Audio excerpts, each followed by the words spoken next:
All right, so if you guys blog or maybe do content or you're walking around, you're running on batteries on your Sony camera, and I'm gonna put description here what type of cameras you guys need to have for this type of.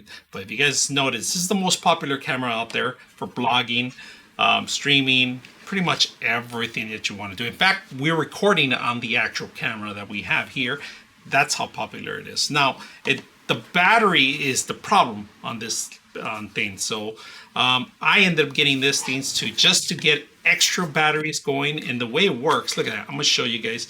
You just pretty much set them up in here. So put them in there. There's one right there. I'm gonna put the other one in there. You open them up.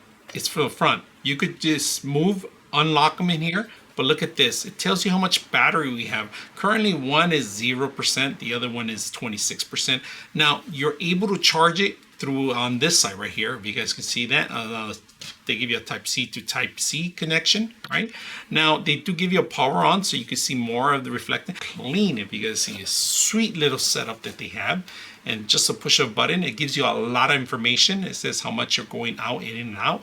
The system also has a dual slot for your memory card. Look at this. As soon as you charge it, as soon as you plug it in, it starts charging.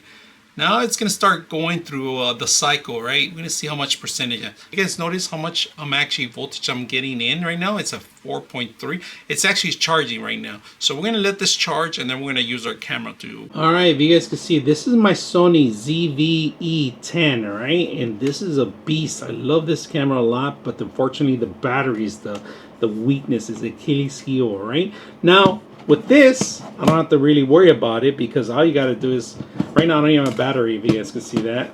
Pop them. You got to make sure which one do you want to charge. So 58%, we're going to go with the one with 58%. There it goes, take it out. Battery goes in facing this way. There it goes. Battery's working very well. I have it dusty because I use this for overhead shots, but the camera's fabulous. It works great for what you want to use it for, right? So if you want to zoom in or out, you can do that. And of course, turn it off. I'm going to plug it in, unhook the battery. You guys can see that. Battery goes down into place. Always have your batteries ready to charge. So we're going to go plug it in and that's it. So when we want to charge our devices, we're going to see how much battery we have right now, 58%. We're going to charge some more. And keeps going. So this is something that I'm going to take with me at conventions, places to go when I'm filming, capturing certain things. And I want to make sure I have extra batteries, perfect casing for that.